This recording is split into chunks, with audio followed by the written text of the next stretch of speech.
Kumar oyno, казино арамдығында шек күмөнсүз.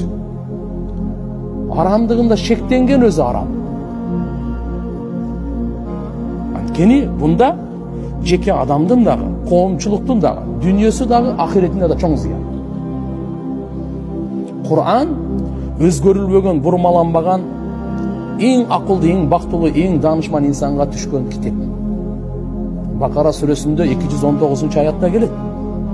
Ясалунака анил хамр вал майсир. Сенен алар сурашат, адамдар келип, арак жана кумар ойно турасыңбы? Кул фихима исм бун кабир. Айткын, ал экөөндө, аракта дагы, казинода, кумар ойнодо дагы. Исмун кабир. Кичинекей күнөө эмес бул. Өтө чоң күнөө. Ва манафиу линнас, адамдарга бир аз пайда. Эгерде чоң күнөөдө эле токтотуп койсо, адамдар ойломок, биз арак сатып пайда алып атпайбызбы? Пайда деле бар го. Кумар ойноп кичине акча таап атпайбызбы? Пайда деле бар го.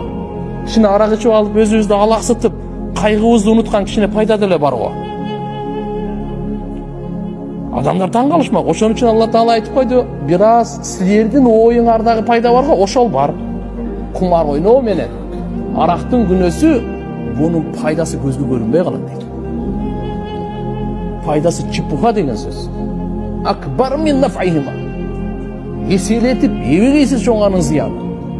Экөөнүн пайдасы сен оюңдагы. Расында сүрөйбү? Дүнүйөдө өзү пайдасыз нерсе жок да. Жылан менен чаяндын уусунда деле пайда бар. Уурулукта деле пайда бар. Коррупцияда деле пайда бар. Кичине акылга салайын аны. Совсем тупой болбойлу.